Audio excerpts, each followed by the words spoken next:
Yurt dışında yaşayan insanların bazı hassasiyetlerini ve metafizik gerilimlerini kaybedebilecekleri kaygısını taşıyor musunuz? Değişik vesilelerle keşke 1 milyon insan hicret etse demiştiniz. Kimlerin hicret etmesini istiyorsunuz? Bu dileğiniz uzun süreden beri yabancı bir ülkede yaşayan kimseler için de geçerli mi? İnsan küfre karşı, ilhada karşı, Allah düşmanlığına karşı, peygamber düşmanlığına karşı belli bir tavrı olmalı. Fakat bu evsafla işte kendini bitirmiş insanlara karşı tavrı olacak demek değildir. Belki bir yönüyle orada esas iyi bir tavır belirlemesi yapamadığımızdan dolayı bugün onu telafi etmeye çalışıyoruz ve çok zaman kaybetmişiz. Aramızda uçurumlar meydana gelmiş. Yakın olamamışız ki kendimizi anlatalım. Yakın olamamışız ki onlar bizi görsünler. Yakın olamamışız ki temsildeki derinliği, tesiri onlara göstermiş olalım. Şimdi o uçurumlar, o dağlar, o dereler, o tepeler, o kandan irinden deryalar üzerlerine köprü kurularak bir yönüyle giderilmeye çalışılıyor, kapatılmaya çalışıyor. O insanlara ulaşılmaya çalışılıyor. Evet, meselenin bir yanı bu yanı. O dönemde de yaptığımız hatalar olmuştur. Şimdi bu hataları tamir ederken, telafi ederken yeni bir hata da yapmış olabilir bazı kimseler. Herkes yapmış olmayabilir. Yapmış olmayabilir yani. Dünyanın dört bir yanına açılan, diyalog diyen ve insanlara bağrını açan, sizin mülazaların çerçevesinde vicdan enginliğiyle herkesin vicdanınızda oturacağı bir sandalye bulması meselesi. Hani bunları yaparken bazen kendi değerlerinize karşı lakaytleşmiş olabilirsiniz. Hiç farkına varmadan asimile olmuş olabilirsiniz. Yani bir yönüyle onları kendi değerleriyle kabullenme, ona saygı duyma başka bir meseledir. Hiç farkına varmadan bazen onların değerler havzuna mı diyelim, mecrasına mı diyelim, kapılma ve akıntıya kürek çekme durumunda da olabilirsiniz. Evet, bu da ihtimal dahilindedir. Ama giderken arkadaşlar eğer mefkurelerinin rüzgarını arkalarına almış gitmişlerse oraya, bir gayeye bağlı olarak gitmişlerse, yapmaları gerekli olan bazı şeylere bağlı, rüyaları, hülyaları o ise, oturup kalkıp hep onu düşünüyorlarsa, ne yapalım acaba burada kendimizi, birkaç bin senelik kültürümüzü, 1000 senelik müktesebatımızı bu insanlara anlatalım ve bunlara inandıralım diyorlarsa, bu insanların duruşlarına dikkat etmemeleri mümkün değildir. Gevşemeleri mümkün değildir. Yani gaye onları sıkı durmaya sevk eder sürekli. Burada siz veya işte hizmette önde olan arkadaşlar nasıl duruyorlarsa, gidilen yerlerde başkaları da neresi olursa olsun, hangi kültür ortamı olursa olsun, hangi dini hayat hakim olursa olsun, onlar da orada öyle sıkı duruyorlardır. Sahipsiz iseler şayet, kuvve-i maneviyelerini takviye edecek bir şey yoksa, merkezle irtibatları kesilmişler, senede bir iki defa bir araya gelemiyorlarsa, kendilerine ait meseleleri müzakere edemiyorlarsa, belli stratejiler planlayarak, yeni tabiyalar, yeni mevziler oluşturmuyorlarsa, dediğiniz gibi muhtemel o türlü erimeler, kaymalar olabilir. Onlarla bütünleşmeler olabilir. Ama sürekli merkezle irtibatları varsa, gelip gidip arkadaki arkadaşlarıyla, merkezi tutanlarla görüşüyorlarsa şayet, her seneye göre yeni mütalalar alıyorlarsa, onları realize etmeye çalışıyorlarsa, birer dava, birer mefkure insanı olarak bu insanların kendilerini salmaları düşünülemez. Savaşta gibi bu. Tıpkı savaş gibidir. Yani orada tabii kısmen kin, nefret biraz kendini ifade ettirir. Hakim olur. Ruh haletine o hakim olur. Yani şimdi orada dururken birkaç günden beri bunlara karşı kılıç sallıyoruz. Onlar da bize karşı kılıç sallıyor. Artık bunların ahlakıyla tahallük etme mevsimi de geldi. Nasıl diyemezsiniz? Aynen öyle de kültürünüz, değerleriniz, mefkureniz, dininiz ve diliniz gibi meselelerin emanetçisi olarak oralara gitmiş bulunuyorsanız şayet, sırtındaki emanetin ağırlığını her zaman hissedersiniz Her zaman kendinize çeki düzen verirsiniz. Her zaman bir muharip gibi ata bindiğiniz zaman eğerini kontrol edersiniz, kolonları kontrol edersiniz, gemini kontrol edersiniz, kendi durumunuzu kontrol edersiniz. Yerinizde durup durmadığınızı kontrol edersiniz, kontrol edersiniz. Bir diğer mesele de şu, yani siz gittiğiniz yerlerde daha bidayette hemen kendinize karşı bir hayranlık, bir takdir, bir beğeni hissi uyarıyorsanız bu sizi ümitlendirir, şahlandırır. Daha dersiniz yani onlara yeni şeyler verirsiniz. Yani bu tıpkı bir hekimin hastasına ilaç kullanma mevzununda. Evet bunlar iyi geldiğine göre bu işe devam etmek lazım. Şu 3 günlük antibiyotik olumlu tesir yaptı. Öyleyse hele bunu bir 10 güne çıkaralım falan dersiniz. Yani bir de meselenin bu yanı var. Şimdi görülen şey şu. Benim aynadan gördüğüm ve arkadaşlardan dinlediğim şey. Bizim arkadaşlarımız işte bugün Pakistan'la alakalı da bir konuşma vardı. Yetkililer konuşuyor orada. Bazılarımız diyor bizde bir dönemde moderniteye yönelme olduğu dönemde kendi değerleri atma. İşte dün de geçmişti Melike Sultan'a aşık serseri gençler gibi. Bütün değerleri, bütün kıymetleri, alınması gerekli olan şeyler hep karşı tarafta görme mevzu. Bazı okullarımız var öyle. Bazı okullarımızda var çağın çok gerisinde. Ama Türkiye'den gelen bu arkadaşlar çağa açık olmanın yanı başında kendi değerlerine karşı da saygılılar diyor. Ortamın bu ölçüde kendilerini ifade etmesine müsaade ettiği yerde onu da kendilerini de ifade edebiliyorlar. Hatta dini değerleriyle bile kendilerini ifade ediyorlar. Öbür yerlerde de evrensel insani değerlerle kendilerini ifade ediyorlar. O insanlara da bizim de benimsediğimiz, kabullendiğimiz, sevdiğimiz ve asla fedakarlıkta bulunamayacağımız değerlerimiz var ki rahatlıkla onları sunabiliriz. Böyle evrensel insani değerler olarak onlara sunacağımız şeyler vardır. Kendi değerlerimizi sunacağımız yerler vardır, kültür ortamları vardır, milletler vardır.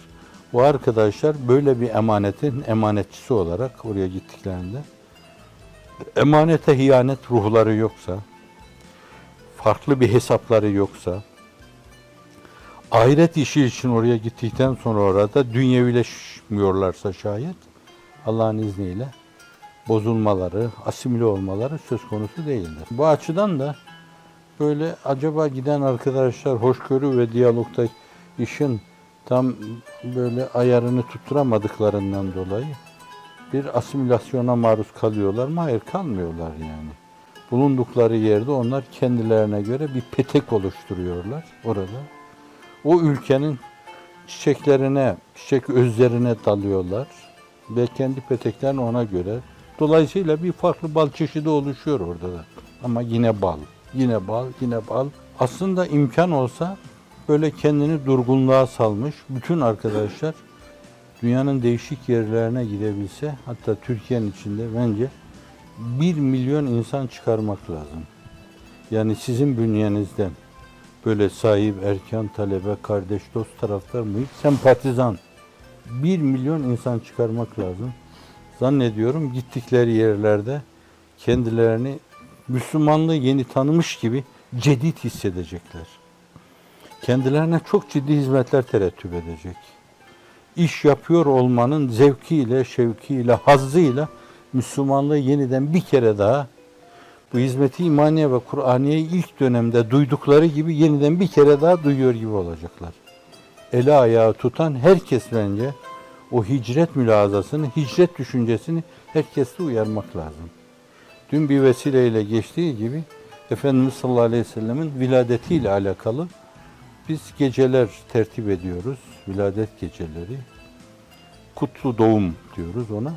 Ama bir de kutlu hicret var yani Efendimiz.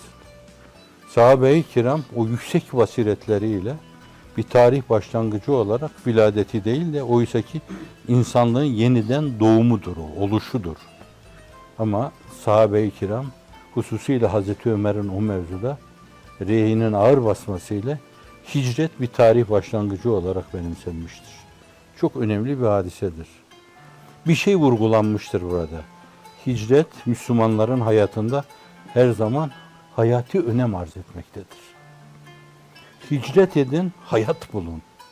Hicret edin, ölümden kurtulun.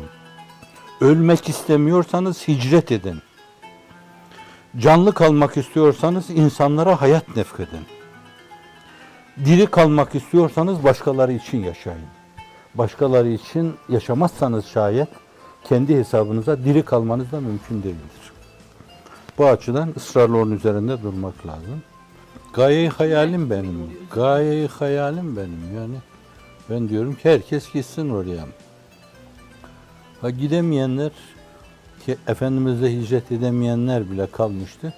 İllel müstadafine. Zayıflar diyor Kur'an-ı Kerim onlara. Zayıflar, gidemeyecek insanlar.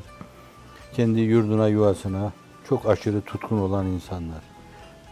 Bence herkes için bir gaye-i hayaldir yani.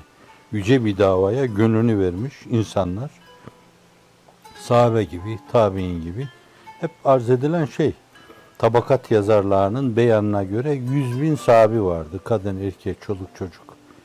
Ama mebdeğinden müntehasına kadar Medine mezarlığına, Bakı-i Garkat'a gömülen insanların sayısının 10.000'den fazla olmadığı söyleniyor.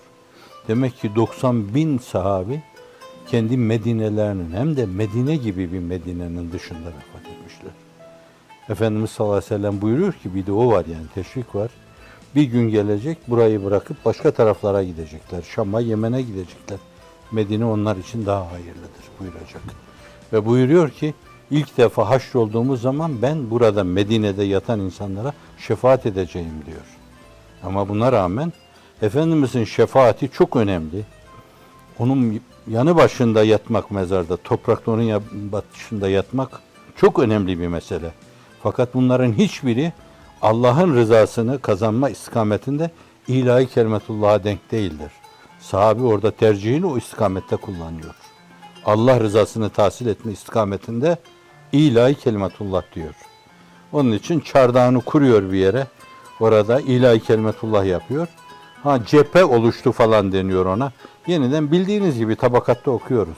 Söküyor çardağını, atıyor orada, taşıyacağını yanına alıyor. Yeniden atına biniyor, dehliyor atını, mahmuzluyor ve yürüyor. Şimdi böyle yaşama esas. Bize böyle yaşama gösterilmiş. Bu açıdan ben bir müminin gaye-i hayali istikametinde idare-i kelam ediyorum. Ama bu meselelerinin takdiri onlara kalmış bir mesele. Kendilerini müstadafinden sayanlar, taife-i nisadan sayanlar, çoluk çocuk sayanlar, sakat alil sayanlar, onlar kendilerini mazur görebilir, gitmeyebilirler. Fakat bunun dışında bir yönüyle herkes gitme sorumluluğu içindedir. Bizim Ali Rıza Bey'in böyle bir şey vardı. Mütevellilerde bu mevzu tebliğ ederek, bu mevzuda irşad ederek, insanları rehabilite ederek herkesin hicret etmesini sağlamaya matuf bir gayretleri vardı. Yavaş yavaş oluyor. Tabii iş adamlarının biraz iş adamı olarak da gitmelerini arzu ediyoruz. Gittikleri yerlerde aynı zamanda o iş dünyasıyla da bütünleşsinler. Ve aynı zamanda oradaki o bizim eğitim müesseselerine de arka çıksınlar. Onların finansörü olarak oraya gitmiş olsunlar. Bunun için de yani onların gitmesi çok kolay olmuyor. Size bir iki defa arz etmiştim. Sebahattin Zaim Hoca bana demişti ki, hocam demişti, ticari ve sinayi açıdan dünyanın dört bir yanına açılmada çok başarılı olamadık. Eğitimde başarılı olmamız bizim burada kurulu bir sistemimiz vardı. Çardağı burada söktük, götürdük, orada kurduk. Öğretmenimiz vardı, rehberimiz vardı. Herkes ne yapacağını biliyordu. Gittiği yerde de yapması gerekli olan şeyleri yaptı. O tuttu. Ama ticarette hemen her yerde oyununu rahat oynayabilecek insan yetiştirmemiştik.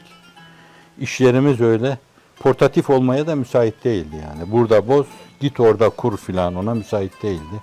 Onun için o sahada başarılı olamadık. Bir ekonomi adamı, duayen bir ekonomi adamı olması itibariyle mülahazalarına şu zaviyeden değer vermek lazım zannediyorum. Yani o husus farklı bir hazırlık, farklı bir donanım, farklı bir ihsariye istiyor herhalde. Bu açıdan arkadaşlarımızı o mevzuda hazırlamak, fakirin mülahazası da gideceğiniz yerlerde sondajlar yapın. İş tutturabilecek misiniz? Sermayeniz var mı orada? Ha işiniz burada, çarkınız burada döner, Türkiye'de döner. Şimdi böyle de olabilir. Yani bazı kimseler işleri, iş düzenleri Türkiye'de olur. Kendileri gider orada bir şey yapmaya çalışırlar.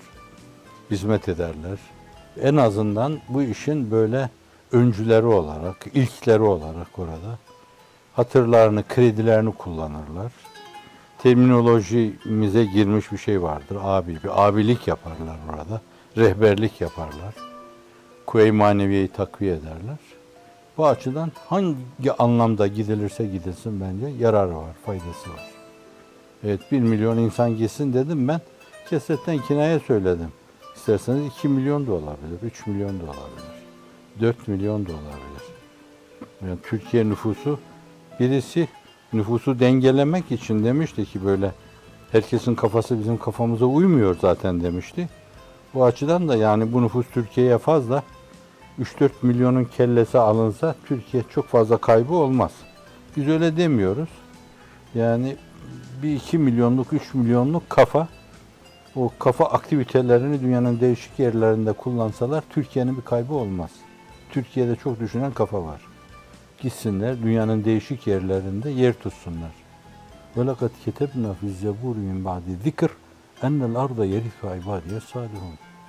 Yeryüzü mirasçıları, Allah yeryüzünü Hazreti Adem'in Habil oğluna miras bırakmıştır. Kabil mirastan mahrumdur. İşi düzeni iyiyse dediğim gibi yani biraz realiteleri görmezlikten gelmeyelim. Ya gerçekten müstadafinden olur veya müstadaf görünebilir. İşi realize ederken böyle olurluk içinde ele almak lazım. İmkan dahilinde ele almak lazım. Herkese yapabileceği şeyleri tahmin etmek lazım. Orada bile bir teklifi mayutak, teklifi marayutak esprisini ortaya koyalım. Yani bazıları için sizin teklif edeceğiniz şeyler takat getirilmez şeyler gibi görülebilir. Biz hep teklifi mayutakın peşinde olalım. Teklifi malayutaka takılmayalım. Gitsinler, onlar da yenilensinler, ayrı ülkeler görsünler. En azından böyle senenin bazı mevsimlerini oralarda geçirsinler. Dünyanın değişik yerlerinde ne oluyor, ne olmuyor. En azından baktıkları ülkelere gitsinler. Gitsinler Şili'ye, Arjantin'e, Brezilya'ya, Venezuela'ya. Evet işte Küba'ya gidip geliyor bizim Muharrem Beyler. Korsika'ya, Hawaii adalarına, Ekvator'a. Evet ne güzel şey, ne güzel. Güzelliğe peyrev olmak, güzellere peyrev olmak, güzellikleri takip etmek, güzellerin arkasından gitmek. Ne güzel. Cennet yolu bu. Başka hiçbir şey ona denk olamaz buyuruyor Efendimiz. Ne rıza ilahi tahsile, ne ilahi kelimetullah'a denk hiçbir şey bulamazsınız. Evet. Zifiri karanlık içinde olan insanlığın dünyasını aydınlatacaksınız. Bir de hele günümüzde bence bu mevzuda vallahi tekasül hiç affedilmez. Bu kadar düşünceyi, bunca rüzgarı arkamıza aldıktan sonra hala yerimizden oynamıyorsak böyle çok ciddi yere düşmüşüz demektir. Efendim pek çok ziraat mühendisi, doktor, esnaf, hocamız gidin derse hicret ederiz diyor ve sizden bir işaret bekliyorlar. Gidin. Gidin. Allah Allah. Hoca kim oluyor ya? Allah. 3 Şerefeli'nin zavallı imamı. Hoca yaptınız çıktınız siz diyorsunuz. Oturmuş konuşuyoruz, istişare ediyoruz. Gidilmesi zaruri olan bir iş diyoruz buna. Gitsin herkes artık. Nasıl konuşacaksın böyle? Celp mi çıkaracağız bunları?